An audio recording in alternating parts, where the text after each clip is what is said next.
নমস্কার। আমরা অশোক মিত্রের আপিলা চাপিলা থেকে পড়াশোনা করছি। আমরা অশোক মিত্রের জীবনের এবং তার পূর্ববর্তী, তার সমসাময়িক এবং তার পরিণত জীবনের সময়কালের ইতিহাস, ঘটনাবলী, সংস্কৃতি, রাজনীতি এবং ইত্যাদি বিষয়ে আমরা কিছু তথ্য পাচ্ছি এবং যার সঙ্গে কোথাও আমরা নিজেদেরকে মিলিয়ে নেবার সুযোগ পাচ্ছি, কোথাও নিজেদেরকে আমরা সুস্থ করে তোলার একটা উৎসাহ পাচ্ছি। আগের দিনের ভিডিওতে তৃতীয় পর্বের আংশিক পাঠ হয়েছিল। পর্বগুলি বড় এবং যেহেতু এগুলো প্রবন্ধ আকারে লেখা ইতিহাস বইটি বা জীবন চরিত বইটি,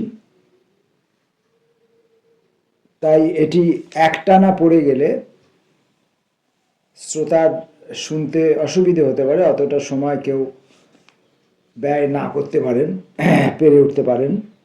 আর আমি পাঠক হিসাবে, অদক্ষ পাঠক হিসাবে আমার তো অসুবিধার কোনো শেষই নেই। যাই হোক, আমি তৃতীয় পর্বের শেষ অংশটুকু আজকে পড়ব।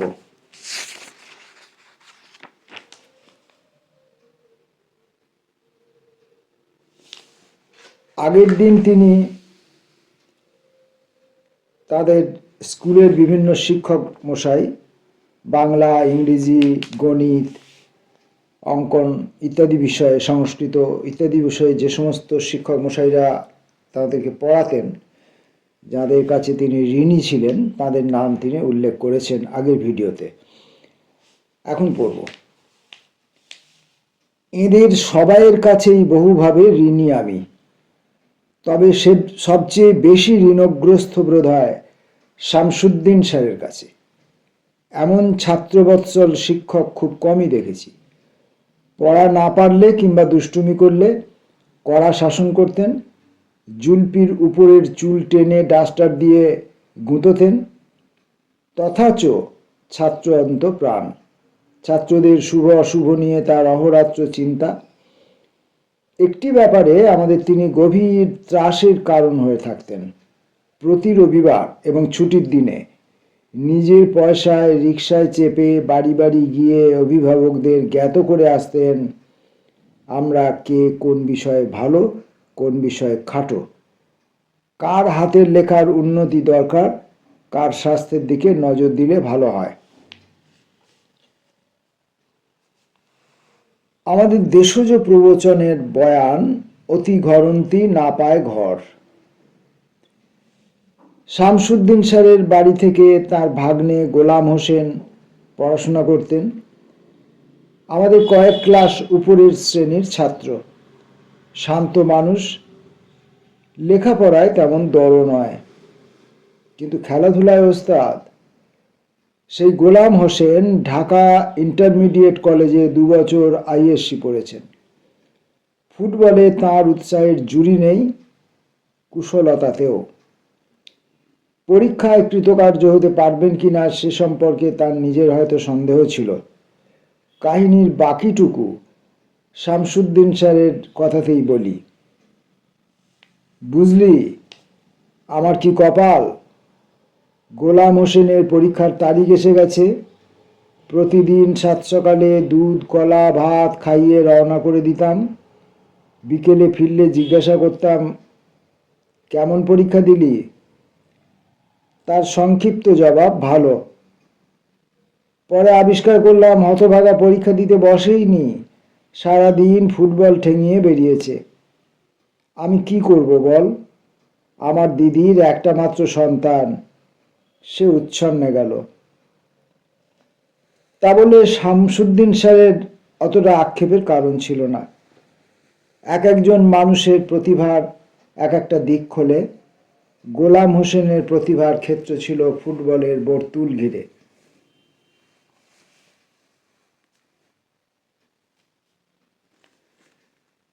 সম্ভবত 1940 সাল সেটা। কলকাতা থেকে প্রেসিডেন্সি কলেজের ফুটবল দল ঢাকায় কয়েকটি প্রদর্শনী খেলা খেলতে হাজির। ডাকসাইটে দল সে সময় প্রেসিডেন্সি কলেজের গোলে মোহনবাগানের রাম ভট্টাচার্য, দুই ফুল ব্যাক ইন্দু কুণ্ডু ও সিদ্ধার্থ শঙ্কর রায় দুজনেই ভবানীপুরের। হাফ ব্যাকদের মধ্যে এরিয়ানের দাশু মিত্তির, মোহনবাগানের নীলু মুখার্জি, যতদূর মনে পড়ে রাইট আউট স্বনামখ্যাত নির্মল চাটুর্যে এবং লেফট আউট তথা দলপতি মোহামেডান স্পোর্টিং ক্লাবের অধিনায়ক আব্বাস। ঢাকা বিশ্ববিদ্যালয়ের সঙ্গে খেলায় প্রেসিডেন্সি ড্র করল, কিন্তু ঢাকা ইন্টারমিডিয়েট কলেজের সঙ্গে খেলতে গিয়ে 1-0 গোলে তাদের পরাজয়। গোলদাতা সেই গোলাম হোসেন। ঢাকাতে বিদেশ বিভুঁয়ের দল খেলতে এলে বরাবরই একটু বিপাকে পড়ত। আরও 2-3 বছর পূর্বেকার কাহিনী। বিলেত থেকে আর্সেনাল, উলভারহ্যাম্পটন ইত্যাদি দুর্ধর্ষ ক্লাব থেকে বাছাই করে গঠিত ইসলিংটন করিন্থিয়ান্স নামে এক ফুটবল দল ভারত বিহারে এলো। তারা পেশোয়ার থেকে ত্রিবান্ধম, করাচি থেকে কলকাতা, মাদ্রাজ সব মিলিয়ে বিভিন্ন শহরে গোটা 25 খেলায় অংশগ্রহণ করেছিল। ভারতবর্ষের অন্য সবকটি খেলায় তারা অপরাজিত। একমাত্র ঢাকা ফুটবল অ্যাসোসিয়েশনের কাছে, কি আজব ব্যাপার, তারাও 1 গোলে হেরে গেল। গোলটি করেছিলেন ওয়ারি ক্লাবের পাখি সেন, যিনি কলকাতায় রেলের টিমে খেলতেন। আইএফএ দলে তার জায়গা হতো না, কিন্তু সস্থান ঢাকায় বিজয়ী বীর। মনে আছে, পরের দিন ঢাকার সমস্ত স্কুল ছুটি হয়ে গিয়েছিল বিজয় উৎসবের আবেগে। কৃষ্ণচূড়া গাছ, গীতবিতানে ডুবে যাওয়ার প্রথম উন্মাদনা, কবিতা আর কবিতায় ঘেরা আরমানিটোলা স্কুলের উত্তর প্রান্তে একটি মস্ত গুলঞ্চ গাছ। গীতবিতান আসলে রবীন্দ্রনাথের শ্রেষ্ঠ কাব্যের নির্যাস। এই উপলব্ধির পাশাপাশি একটু একটু করে রবীন্দ্রসঙ্গীতের মোহিনী মায়ায় আবিষ্ট হওয়ায়, যদিও কবুল না করে উপায় নেই, বাংলার ঘরে ঘরে নজরুলের গানের জাদু তখনও রবীন্দ্রসঙ্গীত ছাপিয়ে।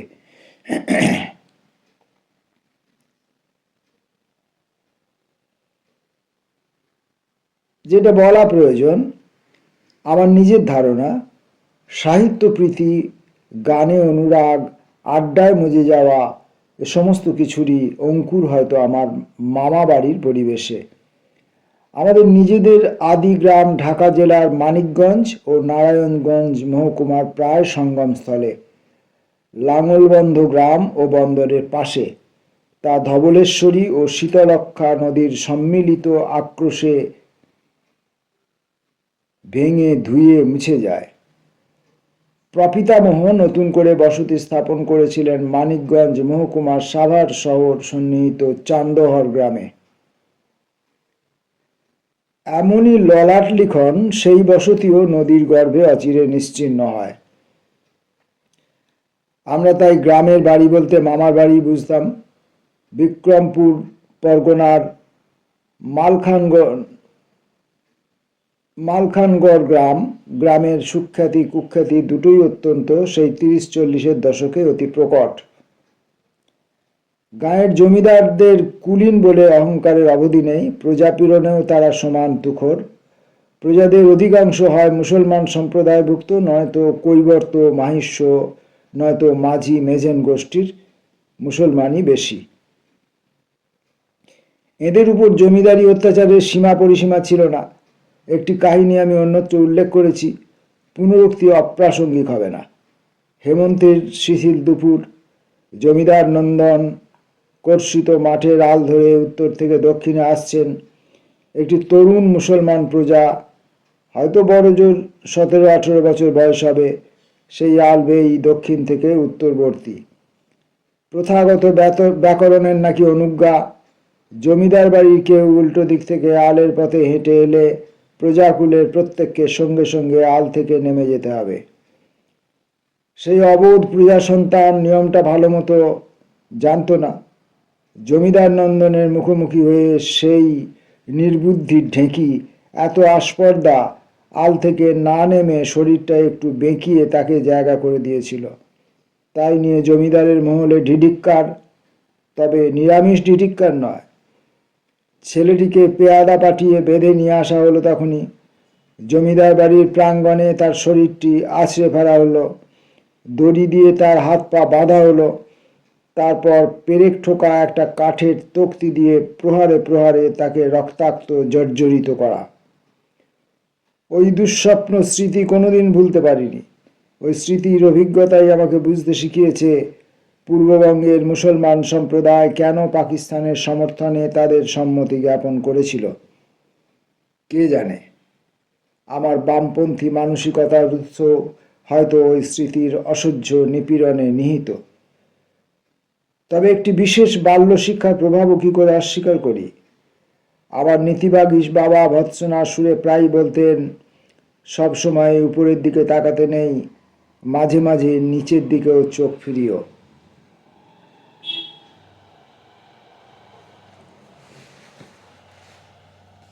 লতায় পাতায় পল্লবিত মাতুল গোষ্ঠী বসু ঠাকুরদের অথচ গুণাবলীও ছিল যথেষ্ট। প্রজাকুলের উপর অত্যাচারের পাশাপাশি তারা ঋতুতে অঋতুতে দান ধ্যান করতেন। অঢেল জমিদারি সম্পত্তি, উপার্জনের জন্য আলাদা বৃত্তি অন্বেষণের তখনও প্রয়োজন দেখা দেয়নি। তাঁদের জীবনযাত্রার কথা মনে হলেই আমার একই সঙ্গে রবীন্দ্রনাথের এমনি করে যায় যদি দিন যাক না, অথবা চারু ও হারু গ্রন্থের সেই উদ্ধৃতি, লিখিবে পড়িবে মরিবে দুঃখে মৎস্য ধরিবে খাইবে সুখে, স্মরণে এসে যায়। জমিদার তনয়দের ঘুম ভাঙত সকাল 10টা সাড়ে 10টায়।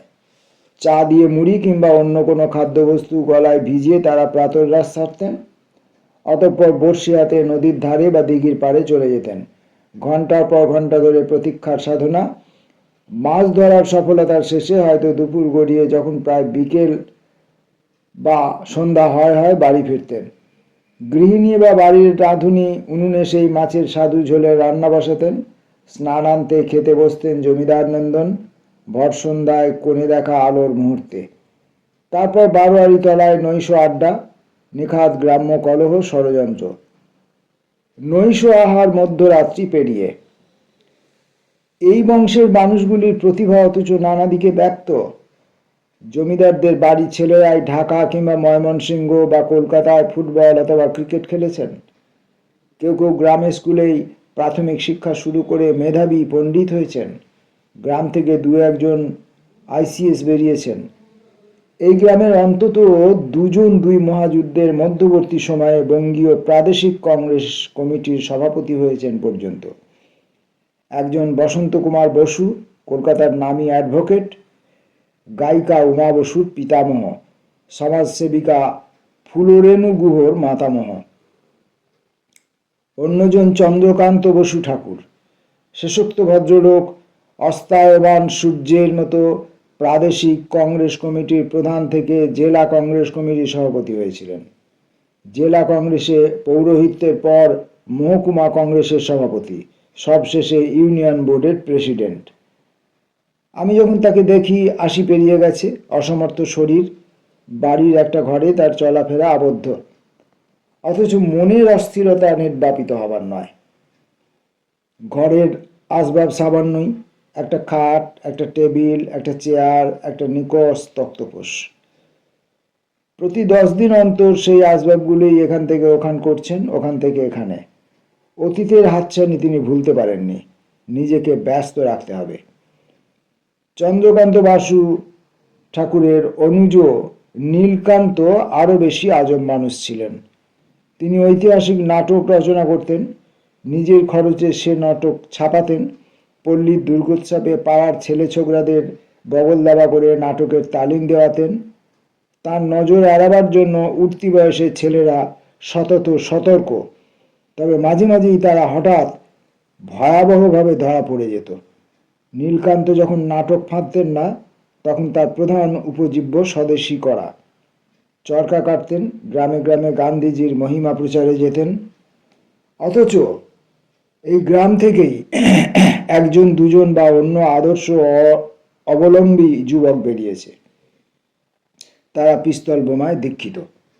কেউ কেউ, যেমন অতীন্দ্রনাথ বসু, বিশ্ববিদ্যালয়ে দুর্দান্ত কৃতি ছাত্র হওয়া সত্ত্বেও বছরের পর বছর জেলখানায় কাটিয়েছেন সুভাষচন্দ্রের শিষ্য হিসাবে। গ্রামের আরেকজন দ্বিতীয় মহাযুদ্ধের কালে সৈন্যদলে যোগ দিয়েছিলেন, কিন্তু সেটা বিপ্লবের প্রস্তুতির জন্য মাদ্রাজের উপকূলে ইংরেজের বিরুদ্ধে সাবমেরিনে অস্ত্র পাচার করতে গিয়ে ধরা পড়েন। প্রভুরা তাকে গুলি করে মারেন। সেই দুঃসাহসী মালখান নগরীর শহীদ মানকুমার বসু বিশেষ কেউ মনে রাখতে পারেনি তাকে। মালখাননগর জমিদার বংশের মেয়েদের সুখ্যাতির সঙ্গে প্রচুর অখ্যাতি অপখ্যাতিও জড়িত ছিল। উমা বসু বা হিমাংশু কুমার দত্তের সুরারোপিত গীতমালার প্রধান গায়িকা সাবিত্রী ঘোষ ছাড়াও আরও অনেক সঙ্গীত পটীয়সী মহিলা এই পরিবার থেকে বেরিয়েছে। কলকাতা বা ঢাকা বিশ্ববিদ্যালয়ে স্নাতক হওয়ার ক্ষেত্রেও মালখাননগর গ্রামের ললনারা বিক্রমপুর পরগনার অগ্রবর্তিনী। আর লেখককুলের কথাই যদি বলা হয়, বুদ্ধদেব বসু যেমন এই বংশ পরম্পরা বহন করেছেন সুনির্মল বসুও। প্রতিভা বসু বুদ্ধদেব বসুর সহধর্মিণী, কিন্তু সেই সঙ্গে এই গ্রামের ভাগিনেও। বলতে কুণ্ঠাবোধ করা উচিত, হয়তোবা উচিত নয়। আমার স্ত্রীও মালখানগরের ভাগিনেই, আমি যেমন ওই গ্রামের ভাগিনেও।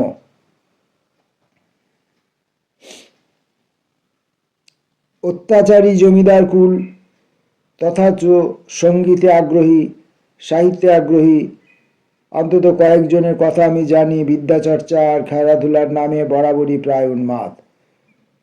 জমিদারতন্ত্রের প্রতি অবজ্ঞা বৃত রাগে আমার অন্তঃকরণ কৈশোর তারুণ্যের সেই মুহূর্তেই সমাচ্ছন্ন। তা বলে না মানি কি করে? বাঙালি মধ্যবিত্ত সংস্কৃতির যে আদল আমার চেতনাকে প্রধানত রূপ দিয়েছে, তা মামাবাড়ির পরিবেশে বছরে অন্তত 2-3 মাস নিমজ্জিত থাকতাম বলেই। তাছাড়া পূর্ববঙ্গে জল, নদী, বৃক্ষ, উদ্ভিজ, লতাপাতাকে যতটুকু চিনেছি তা মালখানগর গ্রামের আতিথেয়তাতেই। গ্রামময় পুকুরের ছড়াছড়ি, প্রতিটি বাড়ির পিছন দিকে একটা করে পুকুর, যা বর্ষার সময় খালের সঙ্গে যোগ হয়ে যেত এবং সেই খাল মিলে যেত মাইল খানেক দূরবর্তী ধবলেশ্বরী নদীর সঙ্গে। গ্রামের অদূরে তালতলা বাজারে স্টিমার কিংবা লঞ্চ এসে ভিড়ত। আমরা দুর্দার করে জেটির উপর প্রায় আছড়ে করে অবতরণ করতাম। বাচ্চার দল বর্ষার সময় বাদ দিয়ে অন্যান্য ঋতুতে মামাবাড়ি পর্যন্ত হেঁটেই মেরে দিতাম। মহিলারা অথবা বৃদ্ধারা পালকিতে সমাসীন হতেন। তখনও সাইকেল রিক্সা চালু হয়নি। বর্ষাকালে কোনো সমস্যা নেই, স্টিমার থেকেই নৌকোয় সরাসরি উঠে যেতাম আমরা। নৌকো খালে পড়ত, একটা সময়ে পৌঁছে দিত মামাবাড়ির পুকুর ঘাটে। গ্রামে কিছু কিছু পাকা বাড়ি, সেই সঙ্গে অজস্র কাঁচা বাড়িরও মিশ্রণ। হয়তো দেওয়াল, গঙ্গা যমুনা গাঁথুনির উপরে করগেটের টিনের চালা কিংবা টিলা বা খড়ের আচ্ছাদন। বড় বাড়ি, মধ্যের বাড়ি, ছোট বাড়ি, নাজির বাড়ি, এমন ধারা শরিকদের বিভিন্ন সব বাড়ির পরিচয়। প্রত্যেকের আলাদা সংসার, কিন্তু এক বাড়ি থেকে অন্য বাড়িতে যেতে কোনো পোশাকি আচারের আড়াল নেই। যে কোনো শরিকে যে কোনো অন্য এক শরিকের বাড়ির উপস্থিত হয়ে আড্ডা জমাতে পারতেন এবং গানে মজে যেতে পারতেন।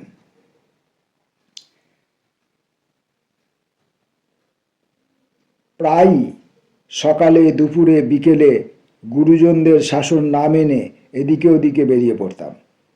আসলে মামাবাড়িতে এলে শাসনের ফর্দ স্বভাবত একটু রসায়িত হয়ে যেত। সুতরাং আমাদের স্বাধীন রাজা হতে, নিরুদ্দেশ যাত্রায় যেতে বিশেষ করে কোনো বাধা থাকতো না। হারিয়ে যেতাম গ্রামের পথে, বাঁশঝাড়ের গহনে কিংবা আম কাঁঠালের জঙ্গলে, অথবা পাকা ধানের সুঘ্রাণে নিঃশ্বাস নিতে নিতে গ্রীষ্মের দুপুরে স্বচ্ছ পুষ্করিণীতে নেমে ঝাঁপাঝাঁপির আনন্দে টইটম্বুর হতাম। কখনো তালতলা বাজার থেকে যে দীর্ঘ মেটেল পথ ইছাপুর, আউটশাহী পর্যন্ত প্রলম্বিত, তা দিয়ে হাঁটতাম, আরও হাঁটতাম, আরও আরও। নদীর উপর দিয়ে প্রবল হাওয়া বয়ে যেত, তার শোঁ শোঁ শব্দ। বড় বড় বট অশ্বত্থ গাছ, তারাও হাওয়ার ঝাপটা নিত, তাদের ডাল শাখা পাতা মুখর হয়ে উঠত, সেই সঙ্গে তাল সুপারি বা নারকেল গাছের মন মাতানো আন্দোলন। দেশভাগের পর পূর্ববঙ্গ থেকে আমরা অনেকেই বিচ্যুত। যে শহরে আমি বেড়ে উঠেছি সেই ঢাকা থেকে আমি নির্বাসিত, তাহলেও সেই শহরের জন্য তেমন কোনো আলাদা কাতরতা অনুভব করি না। শুধু মাঝে মাঝে অভাব বোধ করি পূর্ববঙ্গের নদী সংকুল আবহাওয়াতে, দীর্ণ বৃক্ষরাজিতে পর্যুদস্ত প্রকৃতির সংশ্লেষের। মনে মনে একটি তত্ত্ব পোষণ করে এসেছি, খুলেই বলি এখানে। মানুষের কল্পনা জল নির্ভর, হাওয়া নির্ভর, প্রকৃতি সম্পদ নির্ভর। এমন নয় যে রাঢ়ভূমিতে যাদের জন্ম তারা সবাই কল্পনায় কিঞ্চিত খাটো। তা সত্য হলে কাজী নজরুল ইসলাম এমন বেপরোয়া কবিতা লিখতে পারতেন না। তবু বিক্রমপুর পরগনাকে এবং তার প্রাকৃতিক ঐশ্বর্যরাজিকে স্বাগত নমস্কার না জানিয়ে উপায় নেই। আমি আজ যা তা অনেকটাই জোর দিয়েই বলতে পারি সেই প্রকৃতির করুণা, যদিও এবার ফিরাও মোড়ে নাটকীয়তায় প্রবেশ হাস্যকর হবে। আমাকে তাহলেও ঢাকা শহরে 41, 42, 43 সালের পরিবেশের স্মৃতিবেদুরতায় ফিরে আসতে হয়।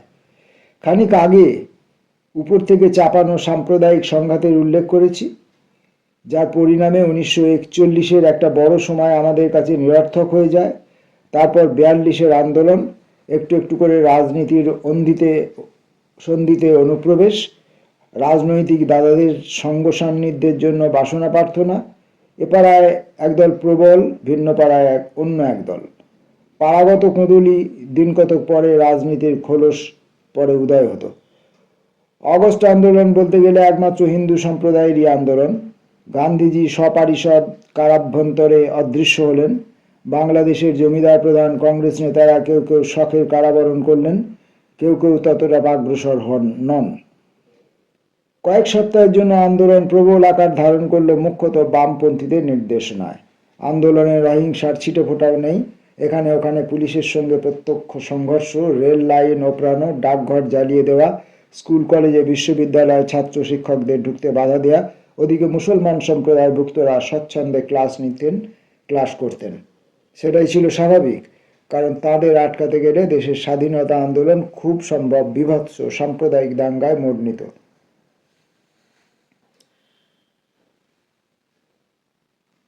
ততদিনে আর্মেনিটোলা স্কুল পেরিয়ে জগন্নাথ কলেজ প্রবেশ করেছি, ইন্টারমিডিয়েট আর্টস পঠন, যা এখনকার 11-12 ক্লাসের প্রায় সমপর্যায়ভুক্ত। হঠাৎ গণ্ডিটি যেন মস্ত বড় হয়ে গেল। প্রতিদিন নতুন নতুন চেনা পরিচয় এবং মেয়েদের সঙ্গে ক্লাস করার প্রথম রোমাঞ্চ। অবশ্য সব কিছু ছাপিয়ে মন্বন্তরের বিভীষিকা। বাংলাদেশে যে বছর ফসলের ঘাটতি, সে বছর ফসলের ঘাটতি তেমন ছিল না, কিন্তু ফসলের একটা বড় অংশ মহান বিদেশি সরকার অন্যত্র পাচার করে দিয়েছিলেন। তার উপর এ জেলা থেকে ও জেলায়, এক গ্রাম থেকে অন্য গ্রামে খাদ্যশস্য যাতায়াতে বাহিত হতে যাতে না পারে সেজন্য প্রতিটি জেলায় কাতারে কাতারে সব ধরনের নৌকো বাজেয়াপ্ত করা হয়েছিল। পরাধীন দেশ, সেই সঙ্গে প্রভুদের মনে জাপানি আতঙ্ক। জাপানিরা এসে পাছে ফসলের দখল নেয়, সেই শস্য বাজেয়াপ্ত করা, নৌকো ঘুরিয়ে দাও, বাজেয়াপ্ত করো। সরকার যে বিভৎস কুকাজ আরম্ভ করলেন সেটা সম্পন্ন করলেন জোরদার মহাজন সম্প্রদায়। ইতিপূর্বে মজুদ্দারদের কথাটির সঙ্গে সাধারণের পরিচয় হয়নি, এবার হলো। সর্বত্র আতঙ্ক। যাদের বিত্তের বা সম্পদের যোগান ছিল বা জীবিকাগত ভিত্তি ছিল, তারা কোনো ক্রমে খেয়ে পড়ে বাঁচলেন। অন্যদের ক্ষেত্রে খাদ্যের অনটন, পরিচ্ছদের অনটন, শহরে গ্রামে ভয়, যে ভয়ে বাস্তব ভিত্তি ছিল। চালের দাম হু হু করে চড়তে শুরু করলো। 43 সালের গোড়া থেকে কাপড়ের দামও ক্রমশ বাড়তে লাগলো নিরন্নের হাহাকার, গ্রাম ছাড়িয়ে শহরে। স্কুলে থাকতে ইতিহাসের বইতে ওয়ারেন হেস্টিংসের আমলে 76-এর মন্বন্তরের কথা পড়েছিলাম। এবার সেই বিভীষিকার সঙ্গে সম্পূর্ণ মুখোমুখি। যে চাষিরা ফসল বুনেছেন, ফলিয়েছেন, সেই ফসল ঘরে তুলেছেন, তাতে তাদের ন্যূনতম অধিকার নেই। সে ফসল কোথায় হাওয়া হলো তা তারা কেবল অনুমানই করতে পারতেন। বিদেশি শাসকের ভূমিকা তাদের কাছে তেমন স্পষ্ট নয়, কিন্তু যোদ্ধার মজুদ্দারদের উদগ্র লোভের শিকার যে তারা হচ্ছিলেন তা তো তাদের প্রত্যক্ষ সজ্ঞান অভিজ্ঞতা। গ্রামে খাবার নেই, খাদ্য না পেয়ে একটা সময়ের পর অসহায় অবোধ মানুষগুলি শহরের দিকে ধাওয়া করলেন, নিজেদের জমিজমা ভিটে ভূমি সব ছেড়ে। গৃহস্থ ঘরের যতটুকু সামান্য উপকরণ আদি ছিল তাও ঠেলে ফেলে স্রেফ বাঁচবার, বেঁচে থাকবার জন্য, টিকে থাকবার প্রচণ্ড বাসনায়। ঢাকা শহরে ইতিমধ্যেই সৈন্যদের আনাগোনা শুরু হয়েছে। শহরের একটা দুটো অঞ্চলে তারা ডেরা বেঁধেছে, কোথাও কোথাও সরকার থেকে তাদের জন্য আদেশ বলে ঘরবাড়ি দখল করাও হয়েছে। এরকম দখল অবশ্য ঘটেছে অন্য অজুহাতেও। বোমার আক্রমণ থেকে সাধারণ মানুষকে বাঁচাবার জন্য ভূগর্ভে আশ্রয়স্থল খোলা হয়েছে ইতস্তত। সিঙ্গাপুর, মালয়, ব্রহ্মদেশ ততদিনে জাপানিদের করায়ত্ত হয়ে গেছে। ঐতিহাসিক ও সমাজতাত্ত্বিকরা স্বাধীনতা উত্তর পশ্চিমবাংলার সমস্যা প্রধানত যে ধরনের বিশ্লেষণ করেছেন, যা পরে পড়েছি, তা একটি বিরাট অপূর্ণতার শিকার। পাঞ্জাবের সঙ্গে তুলনা করে বলা হয়েছে ওরা কেমন নিজেদের উদ্যোগে ঝটপট দেশভাগের সমস্যা পেরিয়ে সুখী সমৃদ্ধ জীবনে উঠে আসতে পেরেছে। বাঙালিরা পারেনি, কারণ তারা উদ্যমবিহীন, পরের ঘাড়ে দায়িত্ব চাপাতে তাদের জুড়ি নেই। এই স্বভাব নিন্দুকরা সময়ের পটভূমিকাটুকু ভুলে থাকতে চান। দুর্ভিক্ষ ও যুদ্ধজনিত সামাজিক আর্থিক চাপ বাঙালি অস্তিত্বকে, সেই সঙ্গে অস্তিত্ব চেতনাকেও নড়বড় করে দিয়েছিল, যে সংকট পাঞ্জাবকে ছুঁতে পারেনি। উদ্বাস্তুদের জন্য পাঞ্জাবে কেন্দ্রীয় সরকার থেকে যে পরিমাণ সহায়তার ব্যবস্থা করা হয়েছিল, তার সিকি পরিমাণও বাঙালি শরণার্থীদের ভাগ্যে জোটেনি। মহাযুদ্ধ থেকে পাঞ্জাবের আখেরে লাভই হয়েছে।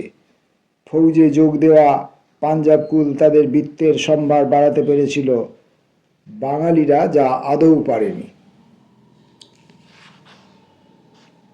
ইতিহাস পড়ছি একজন এমন মানুষের সঙ্গে, যিনি তথাকথিতভাবে ঐতিহাসিক নন, তার ব্যক্তিগত জীবনের অভিজ্ঞতা থেকে এবং তার শৈশব কৈশোর জীবনের ঘটনাগুলিকে উল্লেখ করে করে তিনি আমাদের দৃষ্টি আকর্ষণ করতে চাইছেন যে কি অবস্থা থেকে কি অবস্থায় আজ আমরা এসে পৌঁছেছি। অতএব আমাদের প্রত্যেকের সচেতন হওয়া উচিত, যে বিষয়ে আমরা মোটেই সচেতন নই, যে আমাদের এই যে স্বাধীনতা, এটাকে আমরা কিভাবে এর অপমান করছি প্রতিদিন, কিভাবে আমরা নিজেরা নিজেদের ক্ষতি সাধন করে চলেছি। কেন্দ্রীয় সরকার এককালে বাঙালিকে শোষণ করেছে, সেই শোষণ আজও পর্যন্ত চলছে। এখনো বাংলা কেন্দ্রীয় সরকারের বা অন্যান্য রাজ্যের চোখে একদিকে যেমন বাংলা বা বাঙালি বলে সম্মানিত, উল্টো দিকে এই বাংলা ও বাঙালির প্রতি তাদের একটা অসূয়া আছে, তাদের একটা বিদ্বেষমূলক ভাব এখনো রয়েছে। তাই বাংলার মানুষের, বাংলার রাজনীতির প্রতিটি দলের মানুষের সচেতন হওয়া উচিত যে আগে বাঙালি বলে। এমনটা আমার মনে হলো। এগুলো কিন্তু লেখকের কথা নয়। নমস্কার।